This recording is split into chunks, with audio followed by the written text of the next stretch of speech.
We are 6 miles from downtown Grand Rapids and the southern terminus of Genesee in Wyoming's 126-mile Marquette Rail. About to round the corner here in Comstock Park is the railroad Z151 road switcher. Running almost 12 hours behind schedule, the train is northbound for its terminus in Sparta after turning at the CSX in Grand Rapids. Instead of running another Z151 back to CSX tonight, the train will be tied down and await the morning call of the turn job to take this train to Baldwin, 73 miles from Grand Rapids, where the south end of the railroad meets the northern Ludington and Manistee operation. It is there in Baldwin where 20 hours later we will meet this train again, operating as the turn job while we follow a day in the life of the Marquette Rail Baldwin Blazer.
This is a day in the life of Marquette Rail's Baldwin Blazer, a special presentation of the Thornapple River Rail Series.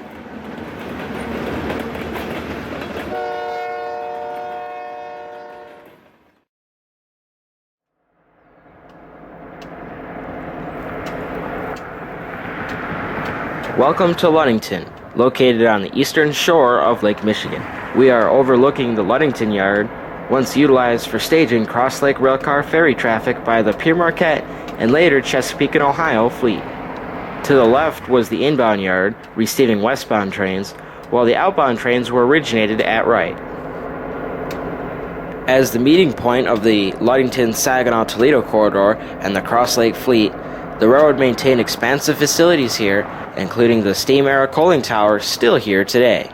But today in 2015, the ferry traffic is long gone, and the train we'll chase today is the lone train into or out of Ludington.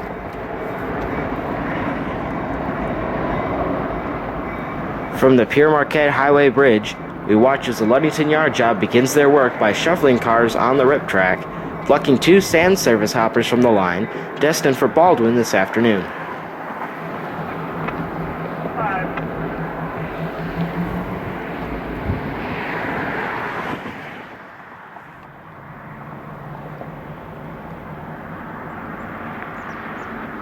At this point, train nomenclature for this program needs to be sorted out.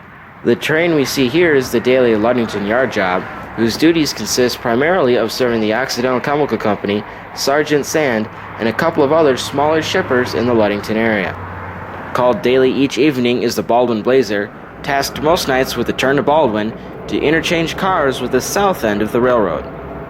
However, on Saturdays such as this, the night crew swaps their role with the day job, with the Ludington Yard job making the turn to Baldwin, still technically under the Ludington Yard job name, while the Blazer works Ludington that evening.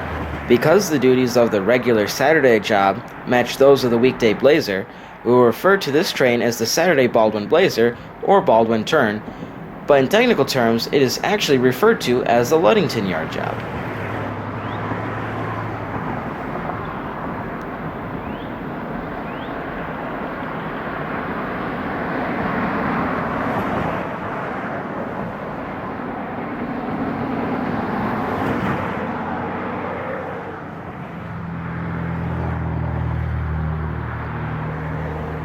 With their rip track moves complete, the crew gets started on assembling their outbound train.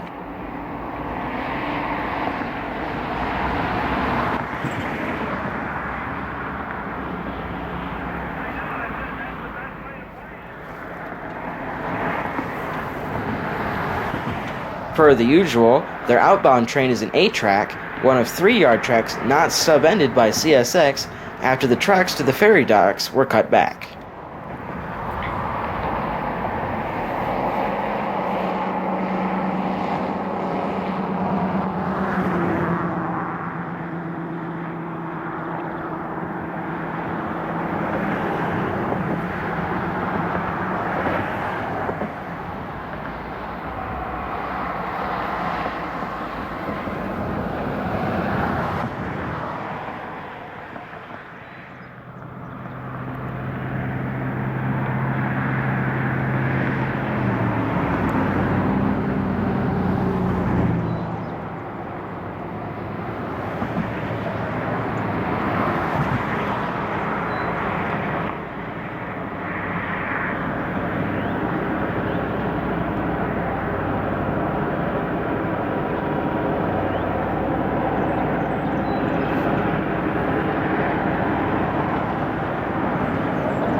After pulling this primary cutout, they doubled to those 2 Sandys in track 9 and quickly moved to their air test.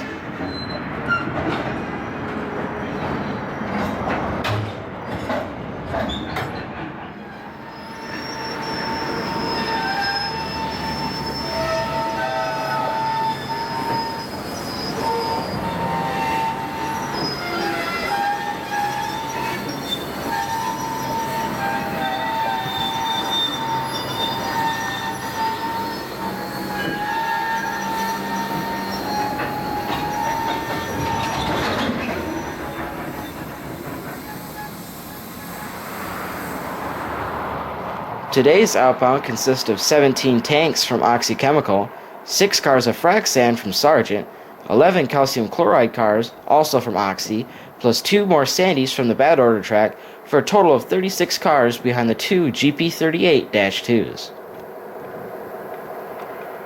Just short of 2 hours after going on duty, the crew gets their freight rolling for Baldwin, about 30 miles distant.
This 30-mile main line is known as the Ludington subdivision.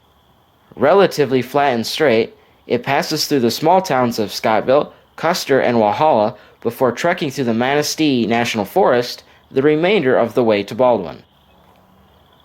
Most of the line was first laid down in 1874 by the Flint and Pere Marquette, and for a time featured centralized traffic control, which we will discuss more about later.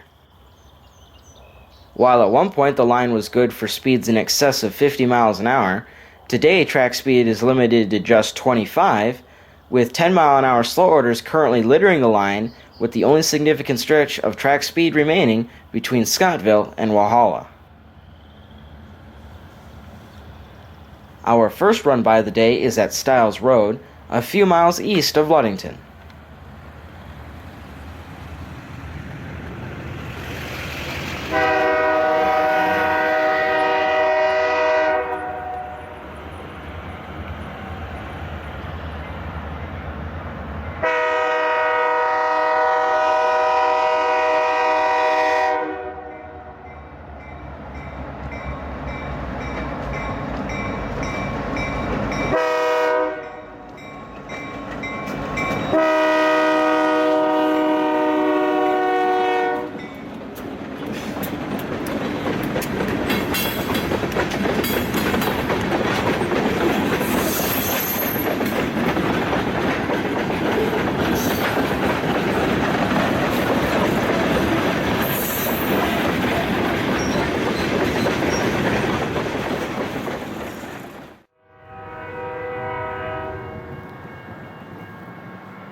Just east of Scottville, we are in the village of Custer, where an ancient elevator continues to watch over the railroad.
We are quickly to Walhalla, where the line to Manistee branches off of the Ludington main line.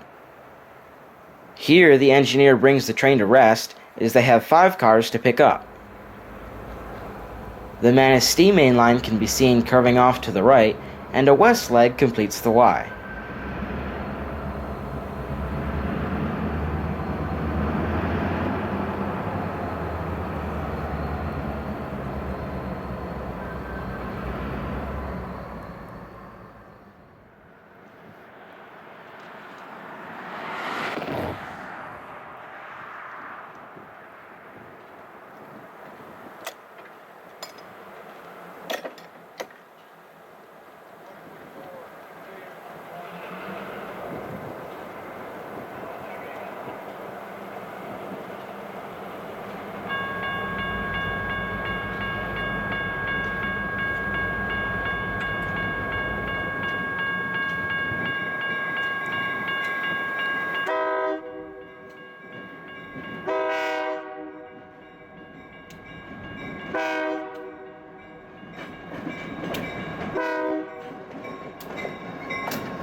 Today, the 5 cars they're grabbing are most likely from storage, perhaps short-term storage from online customers.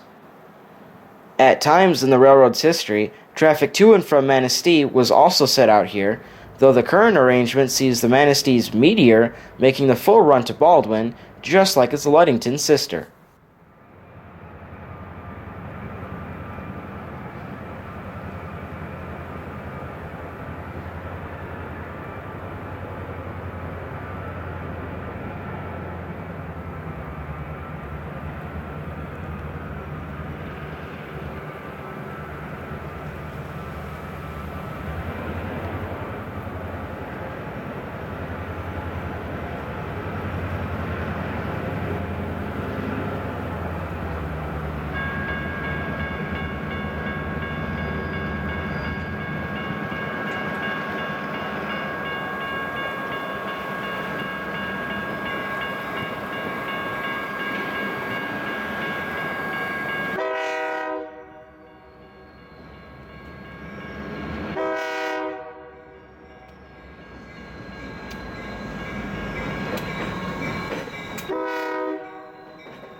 It is here that we get a good view of today's motive power. The 2043 and 2044 are both EMD GP38-2s, built for the Penn Central, and eventually winding up on Union Pacific by merger and acquisition. After their retirements by Union Pacific, they were cast into 2 leasing pools before their sale to Marquette Rail in 2011 as the 2007 and 2008 respectively.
It isn't long before they're moving again for the second half of the journey to Baldwin.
East of Walhalla, the line passes almost exclusively through the Manistee National Forest.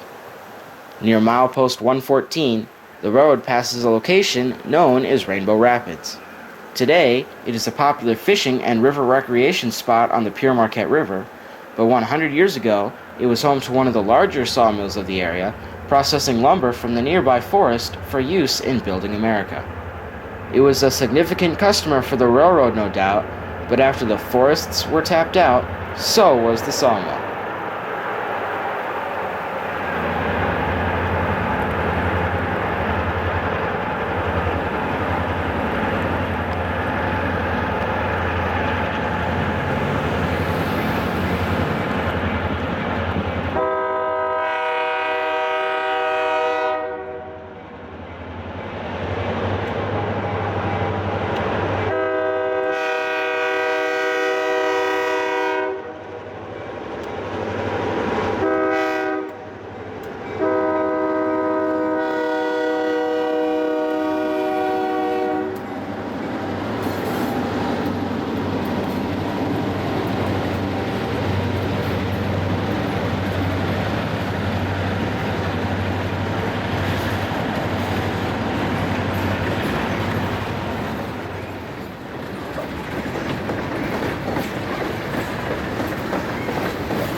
A few miles farther to the east, the peace of the forest is interrupted at one of the more secluded spots on the railroad.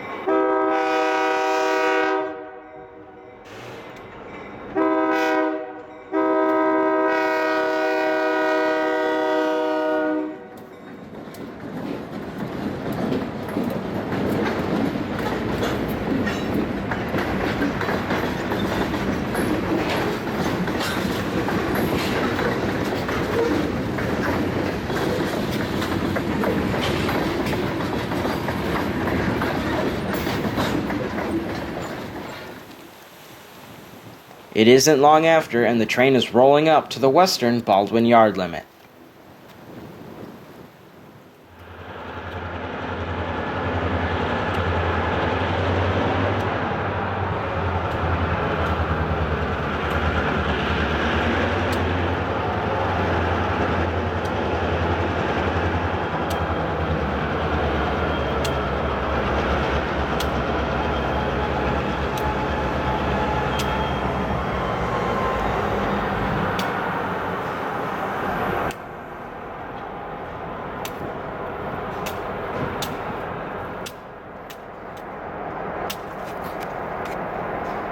This concludes the 30-mile run from Ludington, and the crew will now enter their Baldwin switching phase of the day.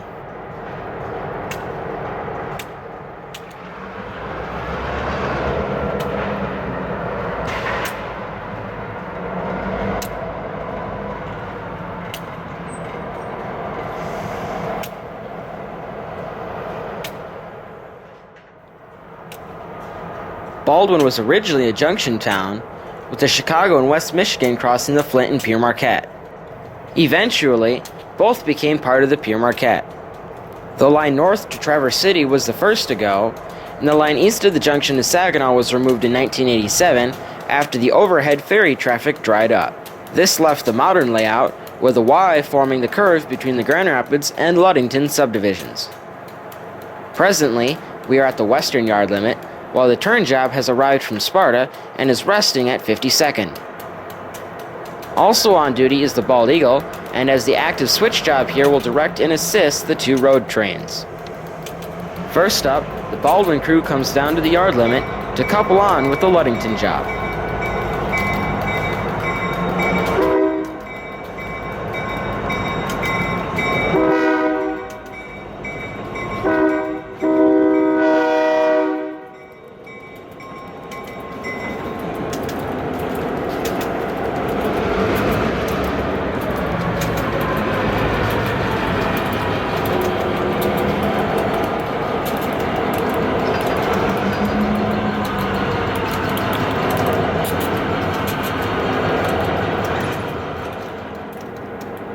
They're quickly MU'd and heading for 52nd Street, where they'll pick up the turn job. In the meantime, the turn job crew has left their train on the Grand Rapids main and moved on to the Ludington main to collect their outbound freight.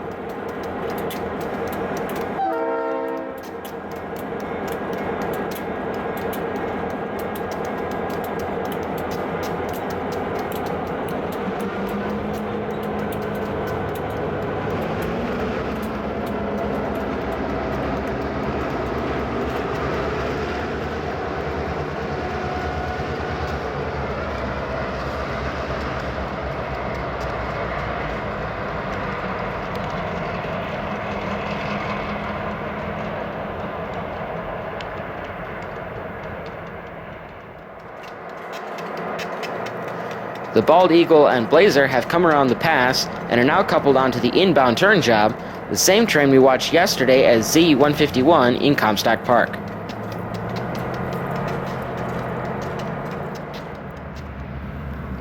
We move up to Astor Road, where the Bald Eagle swings the inbound freight around the west leg of the Y and into the yard.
With the yard job clear, the turn job crew lines the switchback for their movement and gets underway for Sparta with the outbound traffic, consisting of cars for South End customers and traffic for the CSX-bound Z151. On the way out, they pass the derelict coaling tower, which, like its cousin in Ludington, continues to stand despite its age and uselessness.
Next, the combined Bald Eagle and Ludington crews worked together on the inbound turn job Consist using the Baldwin Pass and auxiliary tracks.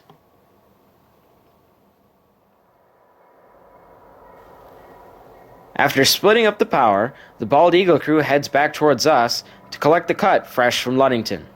In the meantime, the Ludington crew is dropping back to double up to an additional cut which had been sitting on the Ludington main between the Y and downtown Baldwin.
While the trackage here looks flat, it is actually a 0.5% grade up to the west end of the Baldwin Pass.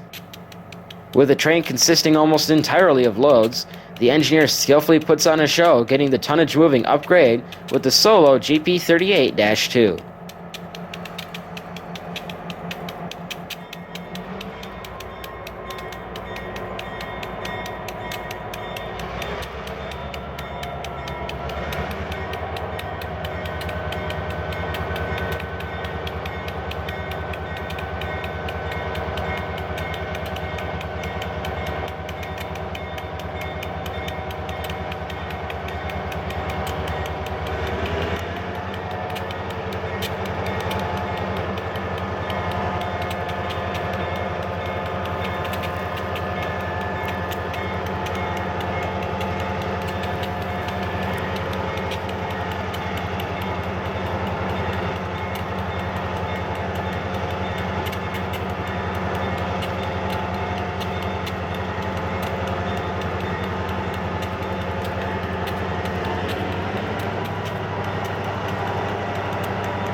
Moments later, with the Bald Eagle in the clear, the Baldwin Blazer is heading west with a jumbled-up train for Ludington.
We've skipped past Rainbow Rapids to a location near Branch, which is home to the only defect detector on the north end of the railroad.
Detector milepost 115.7.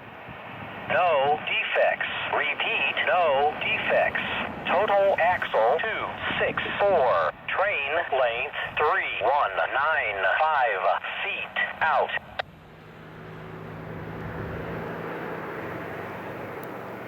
Shortly thereafter, and we're back in Walhalla once more, where the crew highballs the junction, passing a storage line of hoppers. The former signal system is readily apparent here, with the code line and control boxes remaining. The entire line east of Ludington once had centralized traffic control, which was dispatched from Saginaw. It was in service until CSX abandoned the line from Midland to Baldwin in 1987, turning out the lights west of there as well. Today, the only functioning elements of the signal system carry crossing protection circuitry, though many of the now unused poles continue to endure. Additionally, the bow on the Walhalla siding around the former signal site also harks back to the once proud and busy mainline, which put the searchlights to good use.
In Scottville once more, where they rock and roll over the aging trackage as the sun gets low in the western sky.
As the sun dips below the trees, the Saturday edition of the Baldwin Blazer rounds the final bend, re-entering the Ludington yard.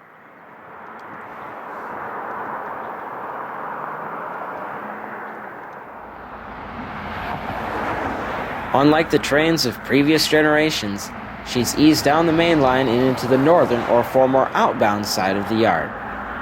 The crew brings her to a stop on the yard ladder before handing her off to the nighttime crew, who will organize the outbounds and prepare for tomorrow's activities.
Today, the railroad between Ludington and Baldwin bears little resemblance to how previous generations would have remembered it. Gone are the run-through trains of goods to be transported to and from Wisconsin on ships with names such as the Pere Marquette, Badger, and Spartan. Today, most of the ferry infrastructure is long gone. However, the ferry Badger remains in operation as an automobile and passenger carrier, operating between her original ports of call and still under coal-fired operation. In this era of railroad and branch line renaissance, the Ludington sub has proven to be a classic case, with tens of thousands of tons moved annually by Marquette Rail. And so as this day sets on the Ludington subdivision, it does not on the railroad. Under the cover of darkness, work will continue, and with tomorrow, they'll be switching cars for Oxy and Sergeant Sand, beginning the cycle anew, with no signs of stopping anytime soon.